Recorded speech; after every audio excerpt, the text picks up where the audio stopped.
हाय साथियों, नमस्कार। कैसे हैं आप लोग? उम्मीद करता हूं आप सभी लोग अच्छे होंगे, अच्छे से पढ़ाई कर रहे होंगे। तो नंबर सिस्टम का दूसरा पार्ट लेके आया हूं मैं। तो कल हमने पढ़ा था कि जो वास्तविक संख्याएं हैं, व्युत्पन्न संख्याएं हैं, सारी हमने पढ़ी थी। तो सबसे पहले हमने स्टार्ट किया था मूलभूत अंक, कि भाई 0 से लेके 9 तक क्या होते हैं अपने पास? मूलभूत अंक होते हैं। उनसे व्युत्पन्न संख्याओं का निर्माण होता है। और व्युत्पन्न संख्याएं कितने प्रकार की होती है? 3 प्रकार की होती है। वास्तविक संख्या, काल्पनिक संख्या, मिश्रित संख्या। ये हमने कल पढ़ा था। उसके बाद हमने पढ़ा था जी कि वास्तविक संख्या 2 प्रकार की होती है। रियल नंबर 2 प्रकार के होते हैं, परिमेय संख्या, अपरिमेय संख्या, रेशनल नंबर और इरेशनल नंबर। फिर हमने इनके बारे में काफी कुछ पढ़ा था कल। सारा का सारा सेशन इसी में चला था कल की क्लास में। उसके बाद परिमेय संख्या पढ़ा था कि परिमेय संख्या भी 2 होती है, पूर्णांक होती है और भिन्न होती है। पूर्णांक क्या होती है? जिनका अंक पूर्ण होता है, ठीक है, और भिन्न होती है। अभी पूर्णांक भी 2 प्रकार के होते हैं। ऋणात्मक होता है, एक होता है ऋणात्मक, एक होता है धनात्मक, नेगेटिव और पॉजिटिव। ये सारी चीजें हमने कल पढ़ी थी। चलो अब आगे के नंबर्स पढ़ते हैं, आगे की और संख्याएं पढ़ते हैं कितनी होती है। पिछला वीडियो अगर आपने नहीं देखा है तो मैंने डिस्क्रिप्शन में लिंक दिया है, उस पर जाके आप पिछला वीडियो देख सकते हैं और फिर इसे आगे समझ सकते हैं। चलिए शुरू करते हैं आगे के लिए।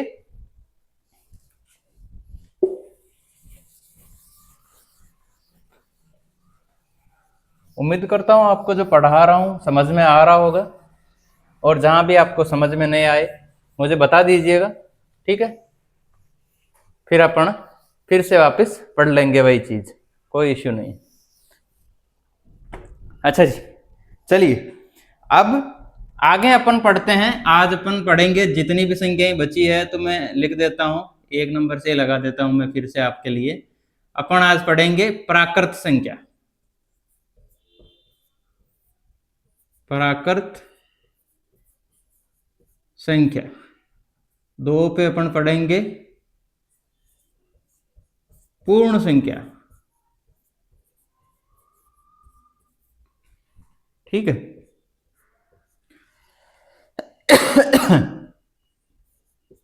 नेचुरल नंबर, ठीक है, और ओहल नंबर, ओके। अगला अपन पढ़ेंगे सम संख्या,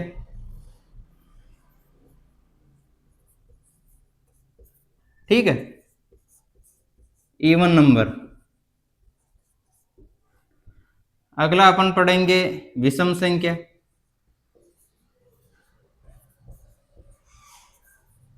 ओड नंबर। आगे अपन पढ़ेंगे भाज्य संख्या, याद होगा आपको, भाज्य संख्या, ठीक है, कंपोजिट नंबर। अगला अपन ले लेते हैं, भाज्य हो गई तो अभाज्य संख्या,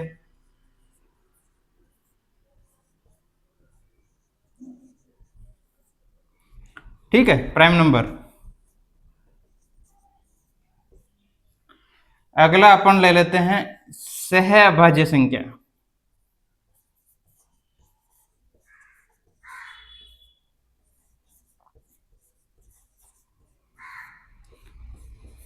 को प्राइम नंबर, ठीक है। और कौन सा है? और अपन ले लेते हैं पूर्ण वर्ग संख्या,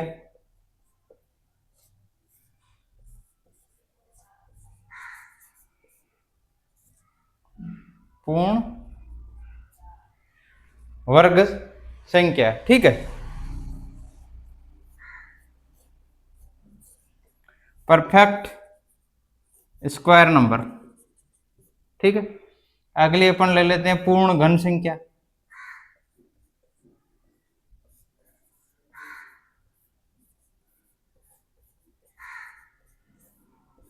परफेक्ट क्यूब नंबर। तो ये इतनी सारी संख्याएं अभी आप आज की क्लास में पढ़ेंगे। ध्यान से पढ़िएगा, बहुत ही आसान है, आसान शब्दों में समझाऊंगा सारी की सारी। और जहां भी आपको डाउट रहेगा बताइएगा कमेंट करके, वो डाउट आपका पक्का क्लियर किया जाएगा। वैसे इसमें कोई डाउट नहीं रहेगा नहीं, क्योंकि सारी की सारे अपन जितने आपके डाउट बनते हैं वो सारे मैं क्लियर करूंगा, ठीक है। चलिए आगे बढ़ते हैं। सबसे पहले प्राकृत संख्या, नेचुरल नंबर। नेचुरल नंबर क्या होता है, आपको याद करने के लिए ऐसे बता देता हूं कि 1 2 3 4 4 चलता रहेगा, ठीक है, जहां तक चलता रहे। या तो आप ये इसकी डेफिनेशन दे सकते हो, इसकी क्या परिभाषा लिख सकते हो कि 1 से शुरू होकर अनंत तक चलने वाली संख्याएं क्या होती है, प्राकृत संख्याएं। 1 से शुरू होकर अनंत तक चलने वाली, ठीक है, 1 टू इन्फिनिटिव, ये सारी की सारी क्या है, नेचुरल नंबर। अच्छा, इनको हम किससे डिफाइन करते हैं, एन से इसको डिफाइंड करते हैं, ठीक है, एन बराबर नेचुरल नंबर, ठीक है। तो सारी की सारी 1 से अनंत तक चलने वाली संख्याएं क्या होती है, प्राकृत संख्याएं। या फिर आप ये लिख सकते हो कि all counting number, all counting number, ठीक है, मतलब सारी की सारी संख्याएं जो काउंट की जा सके। आप लिख दे वो यहाँ पे 0, 0 काउंट नहीं होता। आप 0 बोल सकते हो, आप किसी को बोल सकते हो कि मैंने इसको 1 रुपया दिया, उसको 10 रुपए दिए हैं, उसको 1200 किताबें दी है, ठीक है, उसको कुछ भी दिया है, जो भी आप काउंटिंग कर सको। आप किसी को ये बोल सकते हो मैंने तेरे को कल 0 किताब दी थी, 0 की कोई काउंटिंग नहीं होती है, ठीक है। इसलिए 1 से शुरू होकर अनंत तक चलने वाली सारी संख्याएं प्राकृत संख्या होती है, या all counting numbers are natural number, ठीक है। अगली देखते हैं पूर्ण संख्याएं। अच्छा, नेचुरल नंबर क्या थे, 1 2 3 4 डैश डैश डैश डैश चलता रहेगा आगे। 1 से शुरू होकर अनंत तक चलने वाली कौन सी संख्या होती है, प्राकृत। इसके आगे आप लगा दो बस 0। 0 से शुरू होकर अनंत तक चलने वाली संख्या क्या होती है, पूर्ण संख्या, यानी ऑल नंबर, ठीक है। इसको अपन W से इंडिकेट करते हैं, ठीक है, W लिखते हैं इसके लिए, ठीक है, ऑल नंबर के लिए। तो 1 से शुरू होकर अनंत तक चलने वाली प्राकृत संख्या, 1 के आगे आपने 0 लगा दिया, 0 से शुरू होकर अनंत तक चलने वाली पूर्ण संख्या। अच्छा, आपसे ये नहीं पूछा जाएगा कहीं पे भी कि प्राकृत संख्या कहां से शुरू होकर कहां तक चलती है। 9th क्लास वालों से तो यही पूछा जाएगा, प्राकृत संख्या की डेफिनेशन या पूर्ण संख्या की डेफिनेशन। या फिर 9th क्लास से भी एक सवाल पूछा जाता है जो आगे कंपटीशन तक यही चलता है, और वो सवाल क्या है कि क्या सारी की सारी पूर्ण संख्याएं, क्या सारी की सारी पूर्ण संख्याएं प्राकृत संख्याएं होती हैं। भाई इसने पूछा है क्या सारी पूर्ण संख्या प्राकृत होती है, सारी की सारी प्राकृत संख्याएं होती है, कि सारी की सारी जो पूर्ण संख्या, पूर्ण संख्या कौन सी है, 0 1 2 3 4 से लेकर अनंत तक, ये सारी प्राकृत होती है। तो देखो 0 1 2 प्राकृत संख्या क्या से शुरू होती है, 1 से, तो प्राकृत ये सारी पूर्ण है, लेकिन प्राकृत कहां से स्टार्ट हो रही है, 1 से। तो सारी की सारी पूर्ण संख्याएं, ये सारी की सारी प्राकृत संख्याएं हैं, क्या कहोगे, नहीं है, क्योंकि प्राकृत संख्या तो 1 से स्टार्ट हो रही है, तो 0 नहीं आ रहा प्राकृत संख्या में। तो सारी की सारी पूर्ण संख्याएं प्राकृत संख्याएं नहीं होती है, लेकिन सारी की सारी प्राकृत संख्याएं, ठीक है, सारी की सारी प्राकृत संख्याएं पूर्ण संख्याएं होती है, ठीक है। आया समझ में, मतलब कोई पूछ ले कि क्या सारी की सारी प्राकृत संख्याएं, all natural numbers are all number, बिल्कुल। क्यों, क्योंकि नेचुरल नंबर आप क्या लिखोगे, नेचुरल नंबर है 1 2 3 4 5 6 डैश डैश डैश। पूर्ण संख्याएं क्या है, 0 1 2 3 4 5 6 7 डैश डैश डैश। तो क्या सारी की सारी प्राकृत संख्याएं पूर्ण संख्याएं होती है। देखो कि 1 2 3 4 5 सारे आ रहे हैं इसके अंदर, 1 2 3 4 5 सारे आ रहे हैं, देखो यहां से सारे स्टार्ट हो रहे हैं। अगर ये 0 को मैं हटा दूं तो यहां से मैं लिख सकता हूं कि ये सारी की सारी नेचुरल नंबर है, 0 से आगे। तो सारी की सारी प्राकृत संख्याएं क्या होती है, पूर्ण संख्याएं होती है, ये आपके आ सकता है, ठीक है। चलिए, प्राकृत संख्या पूरी हो गई, पूर्ण संख्याएं पूरी हो गई। अगला लेते हैं सम संख्या, ठीक है। इवन नंबर क्या होता है, बहुत ही सरल है ना, ज्यादा कोई हार्ड एंड फास्ट वाला सिस्टम नहीं है, बिल्कुल एकदम इजी सा है।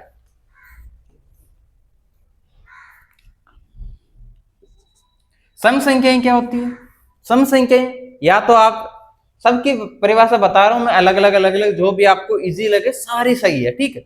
सम संख्याएं क्या होती है, सम संख्या का मतलब जो संख्या, ठीक है, जो संख्या 2 से विभाजित हो, जो संख्या 2 से विभाजित हो, यानी जिस संख्या में 2 का भाग पूरा पूरा जाए, वे संख्याएं जिसमें 2 का भाग पूरा पूरा चला जाए वो सारी की सारी क्या होती है, सम संख्याएं होती है। ठीक है, या फिर आप ये लिख दो, जो संख्या 2 से विभाजित हो वो सम संख्या कहलाती है। ठीक है, तीसरी डेफिनेशन आप क्या लिख सकते हो, वे संख्याएं जिनका इकाई का अंक 0, 2, 4, 6, 8 इनमें से कोई भी हो, वे संख्याएं जिनके इकाई का अंक 0, 2, 4, 6, 8 हो, वो सारी की सारी क्या होती है कि सर ये तो इवन नंबर होती है। ठीक है, जिसका इकाई का अंक 0 आए, 2 आए, 4 आए, 6 आए, 8 आए, सारी की सारी सम संख्याएं होती हैं। या जिसमें 2 का भाग पूरा पूरा, देखो इनका इकाई का अंक ये है, जिसमें का इकाई का अंक ये होगा, जैसे मैंने ये 0 है, मैंने लिख दिया 20, 20 का इकाई का अंक क्या है 0, मैंने लिख दिया 42, 42 का इकाई का अंक क्या है 0, मैंने लिख दिया 54, 54 का इकाई का अंक क्या है 4, मैंने लिख दिया 66, 66 का इकाई का अंक क्या है 6। ठीक है, मैंने लिख दिया 78, ठीक है 78, इसका इकाई का अंक क्या है 8। इनमें सारों में 2 का भाग पूरा पूरा जाएगा, इसमें 2 का भाग 2 10 बार जाएगा, 2 का भाग 2 21 बार जाएगा, 2 का भाग 2 27 बार जाएगा। ठीक है, सारों में जितनी बार जितनी भी संख्या है सारों में भाग जाएगा। ठीक है, इसमें 2 का भाग 2 39 बार जाएगा, इसमें 2 का भाग 2 33 बार जाएगा, सब में 2 का भाग जा रहा है। तो जिसमें भी 2 का भाग पूरा पूरा चला जाए वो क्या होती है, सम संख्या है। ठीक है, चलिए जी कि सम संख्या तो आपके समझ में आ गई।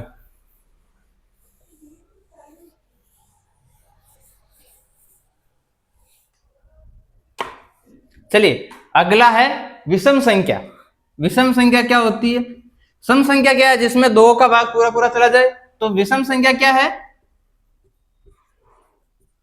जिसमें 2 का भाग पूरा पूरा नहीं जाए। ठीक है, जिसमें 2 का भाग पूरा पूरा जाएगी वो सम संख्या है, जिसमें नहीं जाएगी वो विषम संख्या है। या फिर जो सम संख्या नहीं है वो सारी विषम संख्या है। ठीक है, या फिर एक परिभाषा आप और लिख सकते हो, एक तो जिसमें 2 का भाग पूरा पूरा नहीं जाए, ठीक है, वो सारी की सारी कौन सी होती है, विषम संख्या ही होती है। या फिर आप ये लिख सकते हो जिसका इकाई का अंक 1 हो, 3 हो, 5 हो, 7 हो और 9 हो। ठीक है, 1, 3, 5, 7, 9 इनमें से जो भी इकाई का अंक, किसी भी संख्या का इकाई का अंक, मैंने लिख दिया 41, मैंने लिख दिया 21, ठीक है, मैंने लिख दिया 33। 33 क्या है, विषम संख्या क्योंकि इकाई का अंक क्या है 3, मैंने लिख दिया 25 क्या है, विषम संख्या क्योंकि इकाई का अंक क्या है 5, मैंने लिख दिया 17, इकाई का अंक क्या है 7, तो ये भी विषम संख्या। या फिर इनमें सब में देख लो, 17 में 2 का भाग पूरा पूरा जाता है, नहीं जाता। 41 में 2 का भाग पूरा पूरा जाएगा, नहीं जाएगा। 21 में नहीं जाएगा, 25 में नहीं जाएगा, 33 में नहीं जाएगा। जिसमें 2 का भाग पूरा पूरा नहीं जाए वो सारी विषम संख्याएं, जिसमें पूरा पूरा भाग चला जाए वो सारी की सारी क्या है, सम संख्याएं। ठीक है, चलिए आगे बढ़ते हैं। बिल्कुल नॉर्मल नॉर्मल सी है। ठीक है,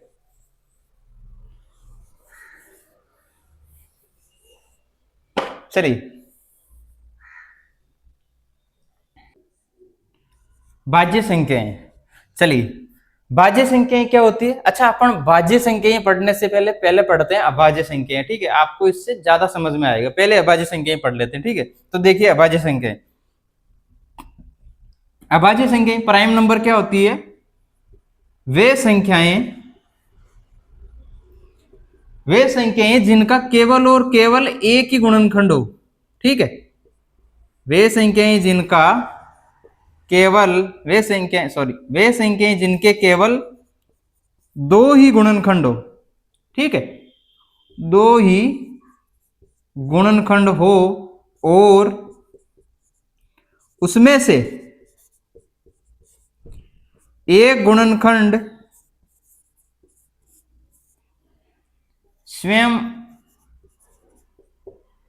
स्वयं वो संख्या तथा दूसरा गुणनखंड, ठीक है, दूसरा गुणनखंड 1 होगा। समझिए क्या कहना चाह रहा है कि वे संख्याएं अभाज्य संख्याएं, पहली बात तो ये समझिए अभाज्य संख्या का मतलब है उसके 2 गुणनखंड होंगे। ठीक है, 2 से ज्यादा गुणनखंड नहीं होंगे, ना 2 से कम होंगे ना 2 से ज्यादा होंगे। अभाज्य संख्या आ गई मतलब उसके 2 ही गुणनखंड होंगे, ना 2 से ज्यादा ना 2 से कम। अब समझिए 2 गुणनखंड कौन कौन से होंगे कि उदाहरण देके समझाता हूं। मान लीजिए मैंने ले लिया 3। अच्छा, 3 का अभाज्य गुणनखंड आपको निकालना आता है तो 3 ले लिया मैंने, ठीक है। अभी 3 का अभाज्य गुणनखंड निकालना है तो मैं 3 में किसका भाग दूंगा, 3 का। तो 3 में 3 का भाग कितनी बार जाएगा, एक बार। 1 में 1 का दूंगा एक बार। तो 3 के अभाज्य गुणनखंड कितने हुए, 3 इंटू 1। तो कितने हो गए, 2 अभाज्य गुणनखंड है, एक 3 है और 1 है। तो ये क्या है, अभाज्य संख्या है। कैसे कि इसकी पहली बात तो 2 गुणनखंड, केवल 2 ही है, ना 2 से ज्यादा है ना 2 से कम है। दूसरी बात, इसमें से क्या कहा है इसने कि 2 गुणनखंड चाहिए, 2 है अपने पास। अगला है कि उसमें से एक गुणनखंड तो स्वयं व संख्या, कि अपन ने भाई 3 लिया है, ठीक है। तो 3 लिया तो 3 का गुणनखंड एक तो स्वयं 3 ही है और दूसरा 1, ये 1 होगा। ये 1 फिक्स है, जो भी अभाज्य संख्या होगी उसका एक गुणनखंड 1 होना है, 1।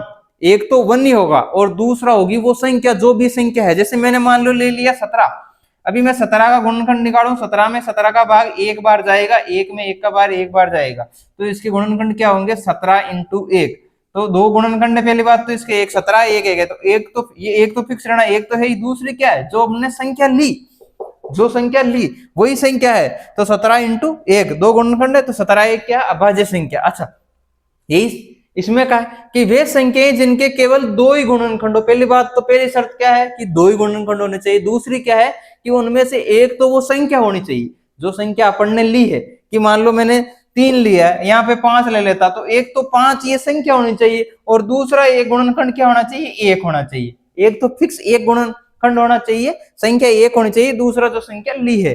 तो वो सारी की सारी क्या होती है, अभाज्य संख्याएं, ठीक है। तो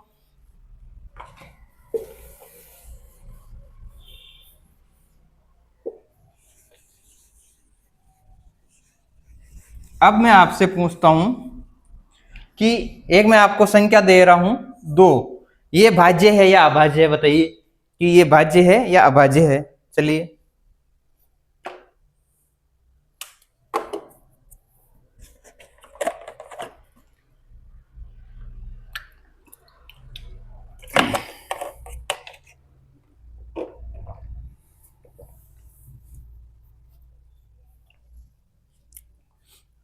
पानी पीना जरूरी है यार, क्या करें।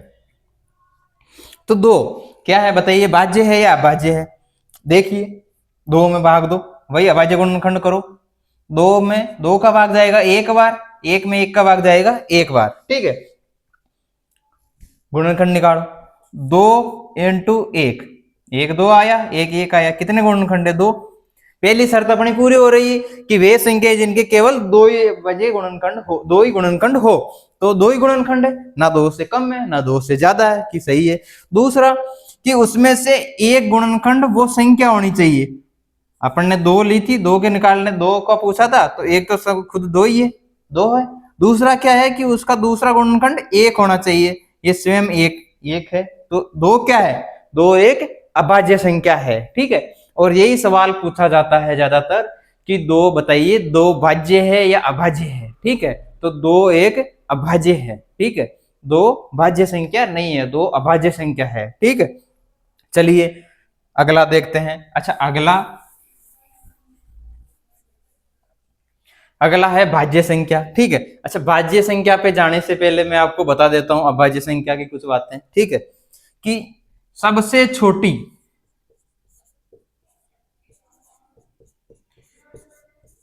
छोटी अभाज्य संख्या कौन सी है, यही सवाल पूछा जाता है आपसे। सबसे छोटी अभाज्य संख्या कौन सी है। तो संख्याएं शुरू कीजिए, 1 2 3 4 5 6 7 8 9, मैं 9 तक ले रहा हूं, ठीक है। इतने में अपने को पता चल जाएगा कि सबसे छोटी कौन सी है। कि एक, हाँ, एक भाज्य है या अभाज्य है। आप बोलोगे कि सर हम 1 का गुणनखंड निकालेंगे तो 1 में 1 का भाग एक बार जाएगा, ठीक है। तो ये भी सर क्या होनी चाहिए, अभाज्य संख्या होनी चाहिए, क्योंकि एक तो एक गुणनखंड होना ही है और दूसरा आ जाएगा 1 में 1 का भाग नहीं। 1 है, ये देखिए आप, 1 में 1 का भाग एक बार गया, यहाँ पे इसके गुणनखंड देखिए कितना है, गुणनखंड ही 1 है इसका, ठीक है। अभाज्य संख्या इसलिए नहीं है क्योंकि इसका गुणनखंड ही 1 है, ये अपनी पहली कंडीशन ही पूरी नहीं कर रहा। कि अभाज्य संख्या क्या होती है, वे संख्याएं जिनके केवल 2 गुणनखंड हो। तो इसका तो केवल 1 गुणनखंड है, तो 1 है, 1 क्या है, एक ना तो भाज्य है ना ही अभाज्य है। ठीक है, नोट में लिख लेना चाहिए आप कि एक है वो ना तो भाज्य है ना ही अभाज्य है, तो एक तो क्या हो गया, कैंसल। ठीक है, एक हो गया कैंसल। अभी दो, दो में आपने देख लिया कि दो में दो का भाग एक बार और एक में एक का भाग एक बार, तो इसके आते हैं 2 × 1। ठीक है, तो अभाज्य संख्या है ये अभाज्य है। ठीक है, प्राइम नंबर है। तीन, तीन में भी आपने देखा कि कहां पे, यहां पे देख लेते हैं। 3 में 3 का भाग एक बार, एक में एक का भाग एक बार, 3 × 1। दो अभाज्य गुणनखंड है, एक स्वयं संख्या दूसरा एक है, ये भी क्या है, प्राइम नंबर। 4 देख लो, 4, 4 में किसका भाग जाएगा, दो का भाग, दो का दो दूनी 4, फिर दो का भाग एक, फिर एक का भाग एक, कितने बने, 2 × 2 × 1, कितने बन गए, 3। ठीक है, तो ये तो आपकी कोई सी भी शर्त पूरी नहीं कर रही। कौन सी, कि वे संख्याएं जिनके केवल 2 ही गुणनखंड हो, तो ना तो 2 है इसके 3 गुणनखंड, पहली बात तो। ठीक है, दूसरी बात है कि दोनों गुणनखंडों में से भी एक तो वो खुद संख्या होनी चाहिए, 4 होनी चाहिए, एक तो 4 और दूसरा होना चाहिए एक तो 4 होनी चाहिए, एक होना चाहिए। यहाँ पे तो 2 × 2 × 1, 4 तो आया ही नहीं, तो ये अभाज्य संख्या नहीं है। ठीक है, तो ऐसे ये चलता रहेगा। तो आपसे पूछा जाएगा सबसे छोटी अभाज्य संख्या कौन सी है, तो सबसे छोटी अभाज्य संख्या कौन सी है, 2। आ गई बात समझ में, सबसे छोटी अभाज्य संख्या है 2। अच्छा, एक सवाल और बनता है यहाँ पे। ठीक है, 3 सवाल बनेंगे आपके यहाँ पे, मैं तीनों सवाल बता देता हूँ आपके। ठीक है, इन संख्याओं में जो भी आपके कंपटीशन में आता है या आपके कहा जहां भी पूछा जाता है, जो सवाल बनते हैं वो आपको मैं सारे सवाल बताते चलूंगा। ठीक है, सबसे छोटी अभाज्य संख्या हो गई 2।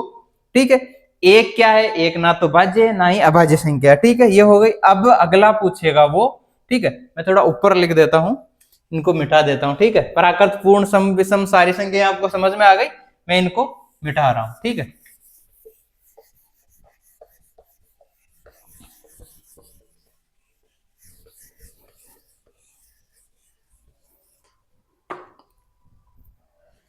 अगला देखिए, अगला वो पूछेगा आपसे सबसे छोटी सम अभाज्य संख्या। ठीक है, एक तो ये पूछेगा, एक पूछेगा वही सबसे छोटी विषम अभाज्य संख्या। ठीक है, तो पहले तो आप देखिए, दो क्या है, दो अभाज्य संख्या, 3 भी अभाज्य संख्या। ठीक है, तो सबसे छोटी 2 है। चलिए, इसमें 2 में, अच्छा पूछा उसने सम अभाज्य संख्या, तो ठीक है, अभाज्य को पहले भूल जाओ, पहले पता करो सम। ठीक है, ठीक है, तो चलिए, या फिर आप अभाज्य को याद रख लो, दोनों में से एक को भूलना है, एक को याद रखना है। ठीक है, पहले सबसे छोटी सम को भूल जाओ, अभाज्य संख्या कौन सी है, सबसे छोटी अभाज्य संख्या है 2। ठीक है, लिख दिया आपने 2। अब अभाज्य संख्या लिख दी। अब देखो पूछा उसने क्या है, सम अभाज्य संख्या कौन सी है, तो सबसे छोटी तो 2 हो गई। अब देखो ये सम है या विषम है, सम संख्या कौन सी होती है, मैंने आपको अभी पढ़ाया था कि सम संख्या वे होती है जिनके इकाई का अंक 0, 2, 4, 6, 8 हो, या फिर जिनमें 2 का भाग, सीधा सीधा याद रखो, जिनमें 2 का भाग पूरा पूरा चला जाएगा। इसमें 2 का भाग 2 एक बार पूरा पूरा जा रहा है, तो सबसे छोटी सम संख्या कौन सी हो गई, 2। तो सबसे छोटी सम अभाज्य संख्या 2 है। ठीक है, अगला उसने पूछा है सबसे छोटी विषम अभाज्य संख्या। ठीक है, तो यहाँ पे एक तो 2 है, इसके बाद छोटी कौन है, 3 है, तो 2 तो सम हो गई, 3 लिखो आप कि भाई 3। अभी 3 को देखो, विषम कौन सी होती है, वे संख्याएं जिनमें 2 का भाग पूरा पूरा नहीं जाए, तो 3 में 2 का भाग 2 नहीं जा रहा, 2 एकम 2, 1 बच गया, पूरा पूरा नहीं जा रहा, तो ये हो गई 3। तो सबसे छोटी विषम अभाज्य संख्या कौन सी है, 3, और सबसे छोटी सम अभाज्य संख्या 2, और सबसे छोटी अभाज्य संख्या 2। और एक आप नोट में लिख लो कि एक ना तो भाज्य है, ठीक है, ना तो भाज्य है और ना ही अभाज्य। एक जो है वो ना तो भाज्य संख्या है ना ही अभाज्य संख्या है। ठीक है, तो ये 4 सवाल आपके यहाँ पे बनते हैं इसके अंदर। सबसे छोटी अभाज्य संख्या 2 है, सबसे छोटी सम अभाज्य संख्या वो भी 2 है, सबसे छोटी विषम अभाज्य संख्या 3 है। ठीक है, और एक ना तो भाज्य है ना ही अभाज्य है। अब आप पूछोगे कि सर सबसे बड़ी अभाज्य संख्या, तो सबसे बड़ी अभाज्य संख्या का आप पता नहीं कर सकते। ठीक है, तो ये हो गई आपकी अभाज्य संख्या। अगर इसमें अब भी कोई डाउट हो, मैंने जहां तक हो सकता है आपके सारे डाउट क्लियर कर दिए अभाज्य संख्या के। ठीक है, इसके बाद भी अगर आपको कोई डाउट लगे आप बेझिझक मुझसे पूछिए, मैं आपको बताऊंगा। कमेंट कर दीजिएगा, बिल्कुल मैं आपको बताऊंगा कि क्या डाउट है। ठीक है, अब लेते हैं अपन भाज्य संख्या, कंपोजिट नंबर। तो वे संख्याएं जिनके 2 से ज्यादा गुणनखंड हो। ठीक है, अभाज्य संख्या क्या होती है? जिनके केवल 2 गुणनखंड हो, ना तो 2 से कम हो ना 2 से ज्यादा हो, वो अभाज्य संख्याएं होती है। और भाज्य क्या होती है? वे संख्याएं जिनके 2 से ज्यादा गुणनखंड हो। इसीलिए मैंने आपको लिखाया था कि एक ना तो भाज्य है ना अभाज्य। आप कंफ्यूज हो रहे होंगे वहां पे कि सर एक अभाज्य तो नहीं है, लेकिन भाज्य तो हो सकती है। लेकिन नहीं, वे संख्याएं जिनके 2 से ज्यादा गुणनखंड हो वे भाज्य संख्याएं कहलाती है। और एक का गुणनखंड कितना है? इस एक का तो केवल एक ही गुणनखंड है, एक ही गुणनखंड है। ठीक है, और भाज्य संख्या के लिए तो 2 से ज्यादा चाहिए, 2 से ज्यादा गुणनखंड चाहिए। ठीक है, तो एक ना तो भाज्य है ना ही अभाज्य है। और अभी भाज्य संख्या क्या हो गई? जिनके गुणनखंड 2 से ज्यादा हो। तो मैं जैसे अभी लिया मैंने 4 के निकालो अभाज्य गुणनखंड। 2 का भाग 2 बार गया, 2 का भाग 2 एक बार, 1 का भाग गया 1 बार, 2। ये तो आपको आता होगा भाज्य गुणनखंड निकालना कि 2 का भाग 4 में कितनी बार जाता है? 2 दूनी 4, 2 दूनी 4 बार चला गया। फिर इसमें 2 का भाग 2 दूनी 1, 2 एकम 2, फिर 1 का भाग 2 1 बार जाएगा। तो इनके अभाज्य गुणनखंड क्या हुए? 2 इंटू 2 इंटू 1। कितने अभाज्य गुणनखंड है इसके? 3। मैंने ले लिया 6। किसी का भाग जाएगा? सबसे पहले 2 का, 2 तिया 6। इसमें किसका जाएगा? 3 में 3 का, 3 एकम 3, और ये 1 का जाएगा 1 बार। इसके कितने हुए? 2 इंटू 3 इंटू 1, कितने हुए? 3। मैंने ले लिया यहाँ पे 5। 5 में किसका भाग जाएगा? 2 का जाएगा? नहीं। 3 का जाएगा? नहीं। तो 4 का, तो 2 का, जिसमें 2 का भाग जाए, 2 का नहीं जा रहा, 4 का कहां से जाएगा? 5 का। चलो 5 का देते हैं। 5 एकम 5, 1 का 1। तो इसके अभाज्य गुणनखंड कितने हुए? 5 इंटू 1। तो इसके तो क्या हुए? 2 अभाज्य गुणनखंड हुए। दूसरी बात, एक अभाज्य गुणनखंड इसका कौन सा है? जो संख्या हमने ली वही संख्या है, और दूसरा क्या है? एक, स्वयं एक है। तो ये क्या हो गई? अभाज्य संख्या। ठीक है, तो 5 1 क्या है? प्राइम नंबर है। 4 है, 6 है, ये क्या हो गई? भाज्य संख्या हो गई। अच्छा ठीक है, यहाँ पे भी आपका सवाल बता देता हूँ। ठीक है, यहाँ पे आपको कौन सा क्वेश्चन पूछा जाएगा? आप मन में सोच रहे होंगे कि सर हमें ये तो बता दिया कि सर सबसे छोटी अभाज्य संख्या कौन सी होती है, सबसे छोटी विषम अभाज्य संख्या, सबसे छोटी सम अभाज्य संख्या, तो सर सबसे छोटी भाज्य संख्या क्या है? यही आपके सवाल आता है कि भाई लोग सबसे छोटी भाज्य संख्या कौन सी है? ठीक है, वो आपको ऑप्शन दे दे। कंपटीशन का एग्जाम आएगा तो ऑप्शन दे देगा, और आपसे डायरेक्ट 9th वालों से ये डायरेक्ट पूछ लेगा कि सबसे छोटी अभाज्य संख्या कौन सी है बताइए, या इसका उदाहरण दीजिए, है ना, जो भी है। तो सबसे छोटी अभाज्य संख्या अभी वही 1 2 3 4 5 6 7 8 9, ये हमने लिख दिया। एक क्या है कि एक तो सर ना तो भाज्य ना ही अभाज्य। 2 क्या है? सर 2 सबसे छोटी सम अभाज्य संख्या भी है और सबसे छोटी अभाज्य संख्या भी है। 3 क्या है कि 3 सबसे छोटी विषम अभाज्य संख्या है। अब क्या बची? 4, और हमने 4 का देखा था, अभी 4 का गुणनखंड निकला था कि 2 बार, 1 बार और 1 का 1 बार। 2 इंटू 2 इंटू 1 कितने हैं? 3 अभाज्य गुणनखंड है इसके। ठीक है, तो सबसे छोटी भाज्य संख्या कौन सी है? 4। जी हाँ, सबसे छोटी भाज्य संख्या क्या है? 4। अच्छा, अब वही सवाल वापिस, सबसे छोटी, ठीक है, सबसे छोटी समभाज्य संख्या। ठीक है, सबसे छोटी समभाज्य संख्या भी क्या होगी? 4, क्योंकि 4 में 2 का भाग भाज्य संख्या वही जिसमें 2 का भाग पूरा पूरा चला जाए। तो सबसे छोटी कौन सी होगी? 4। अच्छा, अब आगे पूछेगा इसमें कि सबसे छोटी विषम भाज्य संख्या कौन सी होगी? ठीक है, 4 तो हो गई सबसे छोटी समभाज्य संख्या। उसके बाद छोटी संख्या कौन सी बची है? 5। देखो 5 में 2 का भाग पूरा पूरा जाता है, क्योंकि विषम संख्या क्या होती है? इसमें 2 का भाग पूरा पूरा नहीं जाए, तो 2 का भाग जाएगा पूरा पूरा नहीं जाएगा, 2 का भाग 2 बार जाएगा, और फिर बीच में क्या बच जाएगा? शेषफल 1। तो सबसे छोटी विषम अभाज्य संख्या क्या है? 5। चलिए, यहां तक समझ में आ गया। सबसे छोटी भाज्य संख्या 4 है, सबसे छोटी समभाज्य संख्या भी 4 है, और सबसे छोटी विषम भाज्य संख्या है वो कौन सी है? 5 है। आ गई बात समझ में? तो ये आपके था भाज्य संख्या और अभाज्य संख्या की कौन सी भाज्य संख्या है आपकी, कौन सी अभाज्य संख्या है। ठीक है, अच्छा आगे बढ़ते हैं।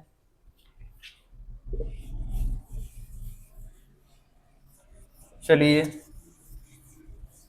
बिल्कुल आपको बिल्कुल सरल पढ़ा रहा हूं, जितना आसान हो सके उतना आसान पढ़ा रहा हूं। एक तो 9th क्लास वालों के हिसाब से पढ़ा रहा हूं, दूसरा पढ़ा रहा हूं कि कोई भी कंपटीशन की एग्जाम की तैयारी कर रहा है जिसको बेसिक मैथ सीखनी है, तो बेसिक मैथ के हिसाब से भी मैं आपको बिल्कुल आराम से पढ़ा रहा हूं। चलिए, प्राकृत हो गई, पूर्ण हो गई, सम विषम हो गई, भाज्य अभाज्य हो गई। अच्छा, अगली है सह अभाज्य संख्या। अगली है सह अभाज्य संख्या की सर हमने भाज्य पढ़ ली, अभाज्य पढ़ ली, ठीक है। अब सह अभाज्य क्या होती है? ठीक है, देखिए सह अभाज्य क्या होती है।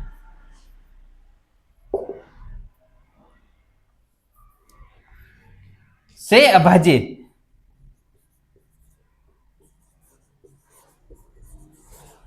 नाम पढ़िए, सह का मतलब 7, ठीक है, और अभाज्य का मतलब अभाज्य, यानी अभाज्य संख्याएं 7 हो, ठीक है। अभाज्य संख्याएं 7 हो या फिर एक अभाज्य दूसरी भाज्य हो, जैसे भी हो, मतलब सह अभाज्य होनी चाहिए। तो क्या होती है सह अभाज्य? देखिए, ऐसी दो संख्याओं का जोड़ा, ऐसी दो संख्याओं का जोड़ा, ऐसी दो संख्याओं का जोड़ा जिनका महत्तम समापवर्तक, कुछ याद आया? महत्तम समापवर्तक यानी HCF, जिनका महत्तम समापवर्तक 1 हो, ठीक है। ऐसी दो संख्याओं का जोड़ा जिनका महत्तम समापवर्तक या HCF, ऐसी दो संख्याओं का जोड़ा जिनका HCF 1 हो, वो क्या होती है? सह अभाज्य संख्या, को प्राइम नंबर, ठीक है। देखिए कैसे, सबसे पहले HCF क्या होता है, ठीक है। एक होता है LCM, एक होता है HCF, ठीक है।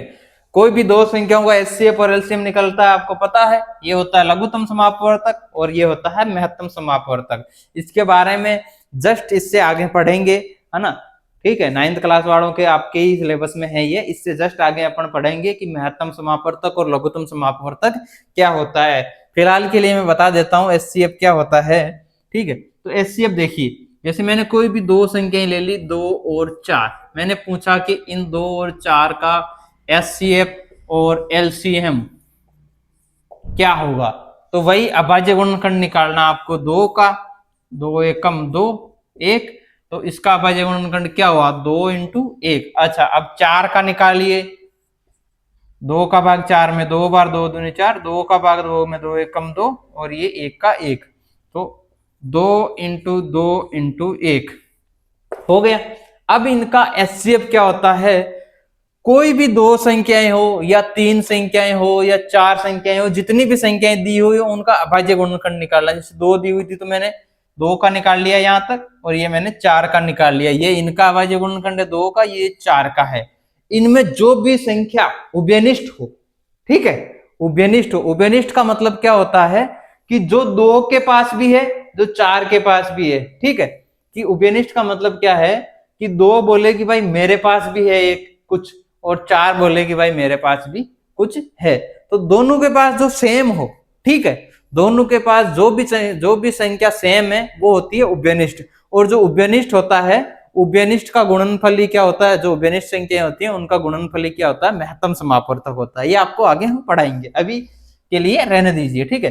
अभी अपन ये सारी नंबर्स पे है तो भाई नंबर्स ही समझते हैं। तो इसमें है 2 × 1 और इसमें 2 × 1, तो क्या आपको दिख रहा है, ये 2 उभयनिष्ठ है भाई, 1 2 तो उभयनिष्ठ है। उसके बाद क्या है, 1 है, ये 1 उभयनिष्ठ है। ये 2 इसके पास क्या है, सिंगल, ये 2 इसके पास नहीं है, इसके पास 2 × 2 है, 1 है, इसके पास 2 है, 2 है, 1 है, ठीक है। तो उभयनिष्ठ क्या है, 2, दोनों में 2 उभयनिष्ठ है, तो इनका एचसीएफ क्या होगा, एचसीएफ क्या होता है, जिनका जो भी उभयनिष्ठ है उन सबका गुणनफल, ठीक है। तो उभयनिष्ठ इनमें क्या हुआ, 2, तो ये 2 गुणनफल, और क्या उभयनिष्ठ है, 1, ये 1, और कुछ उभयनिष्ठ नहीं, तो इनका गुणा कर दो, 2 × 1 2, तो 2 और 4 का एचसीएफ क्या होगा, 2 और 4 का एचसीएफ होगा 2, ठीक है। बाकी बचा एलसीएम, तो एलसीएम क्या होता है कि जो एचसीएफ के लिए हमने ले लिया उसके अलावा जो कुछ भी बचा है वो गुणा कर दो, ठीक है, बाकी जो संख्या है उससे, ठीक है। तो उभयनिष्ठ तो था 1, तो 2, 1 अपन ने उभयनिष्ठ क्या लिया, 1 उभयनिष्ठ ले लिया, 2 उभयनिष्ठ थे वो ले लिए, बचा क्या, इसके पास तो कुछ नहीं बचा, इसके पास बचा 2, तो इस 2 में हमने ले लिया ये 2, तो 2 दूनी 4, ठीक है। ये हमने ले लिया इनका एलसीएम, तो ये आ गया इनका एलसीएम। आगे और पढ़ाएंगे हमको एचसीएफ इंटू एलसीएम बराबर 2 संख्याएं होती है, वो ए इंटू बी उनके गुणा के बराबर होता है। ये सारा बात की बात है, अभी अपन बस समझते हैं सेहबाजी। मैंने बस ये बताया कि एचसीएफ क्या होता है, कोई भी 2 संख्याएं दी हुई होती है उनमें जो उभयनिष्ठ, उनके अभाज्य गुणनखंड में जो उभयनिष्ठ होता है उन उभयनिष्ठ संख्याओं का गुणनफल ही आपके क्या होता है, एचसीएफ होता है। तो यहाँ पे ऐसी 2 संख्याओं का जोड़ा जिनका एचसीएफ 1 हो वो सारी की सारी सहअभाज्य संख्याएं कहलाती है। जैसे मैं यहाँ पे ले लेता हूं, ये ले लिया मैंने 2 और 3, मैंने कोई संख्या ले ली 2 और 3, चलो निकालते हैं। 2 2 का क्या हुआ 1, और 1 का 1 में भाग 1 बार, ठीक है। अगला है 3,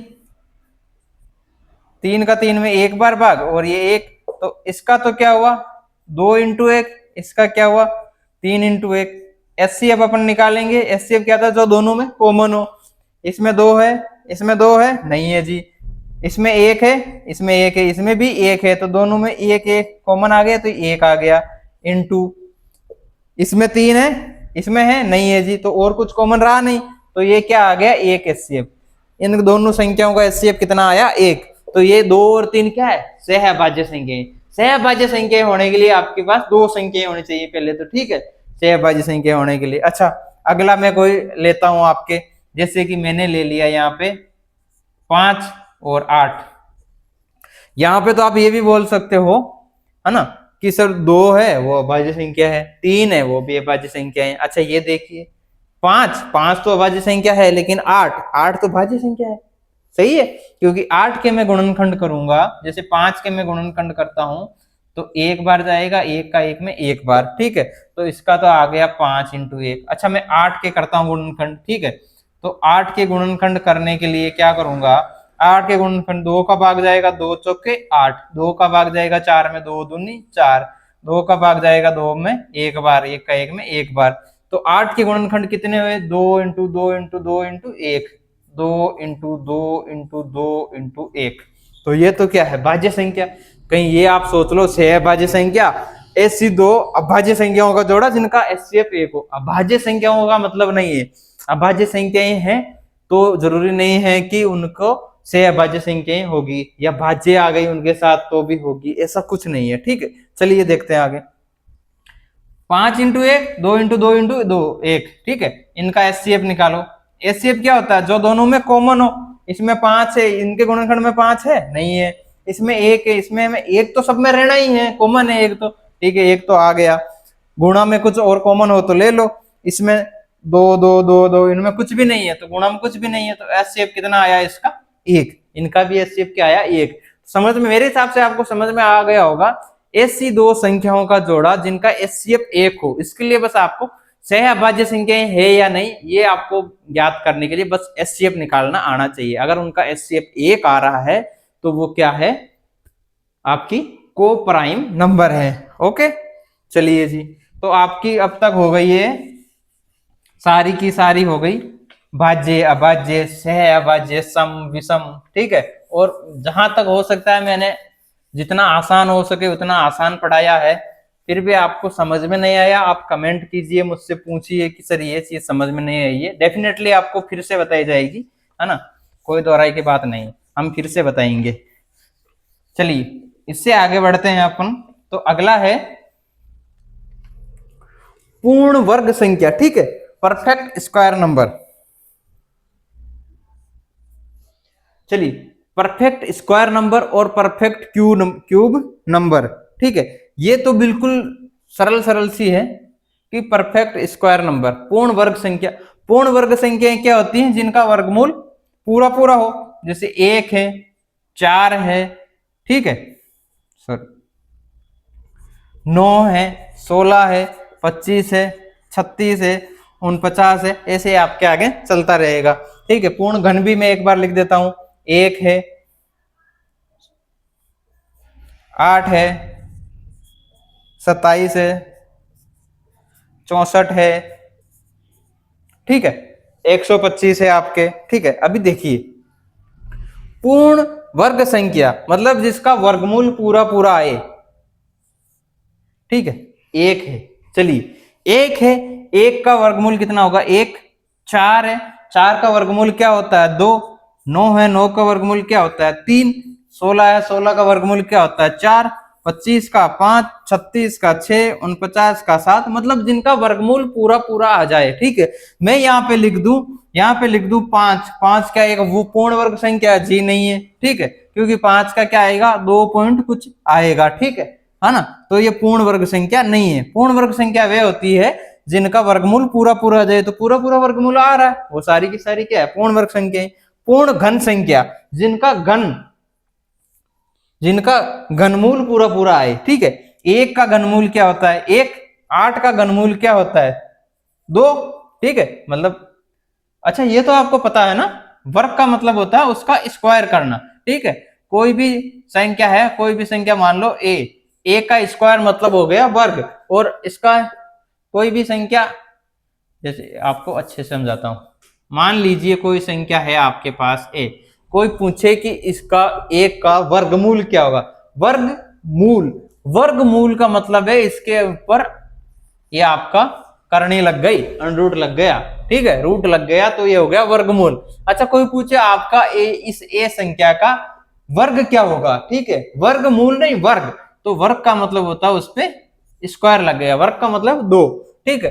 कोई यही एक ए संख्या है, कोई पूछे इसका घनमूल क्या होगा, तो घनमूल में वही ए लग गया, यहाँ पे आपके 3 लिखा चला जाएगा, ठीक है। इसका घन पूछे कि ए का घन क्या होगा, तो इसका ये क्यूब लग गया, 1 की पावर 3, 1 की पावर में चला जाए तो वो होता है घन, घनमूल, जैसे 3 पावर में जाए तो घन, 4 जाए तो चतुर्थ, तो आगे हो जाएगा, ठीक है। और वही 4 आपके इस 1 की पावर 4 है, इसको अगर ऐसे लिख दे, यहाँ पे 4, ठीक है, ये ए है, सॉरी 9 नहीं है, ए है, ठीक है। तो ये हो गया चतुर्थ मूल हो गया इसका, ठीक है, घनमूल, जैसे ये घनमूल हो गया, ये वर्गमूल हो गया।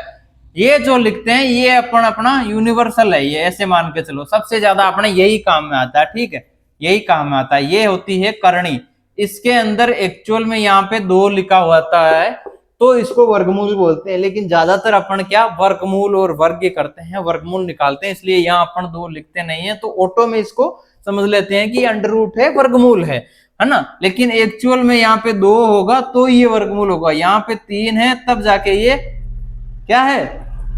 घनमूल है ना। एक्चुअल में जो ये है ना, ये आपके लिखा है यहाँ पे 2, ये ए, इसका एक्चुअल फॉर्म क्या होता है? 1 की पावर 1/2 आधा, ठीक है, ये होती है इसकी पावर, मतलब जो यहाँ पे रहता है ये बटे में चला जाता है 1 के, ठीक है, 1 के बटे में ये चला जाता है, तो यहाँ पे ये इसका मतलब क्या होता है? 1 की पावर, ये किसके बटे में जाएगा? 1 के में पावर में, ठीक है, तो 1/3, ये यहाँ पे 4 है, इसका मतलब क्या है? 1 की पावर 1/4, ये होता है इसका मतलब, ठीक है। तो पूर्ण घन संख्या कौन सी है? 8, 8 का घनमूल कितना होता है? 2 होता है। 27 का घनमूल कितना होता है? 3, 64 का घनमूल होता है 4, 125 का घनमूल होता है 5, ठीक है।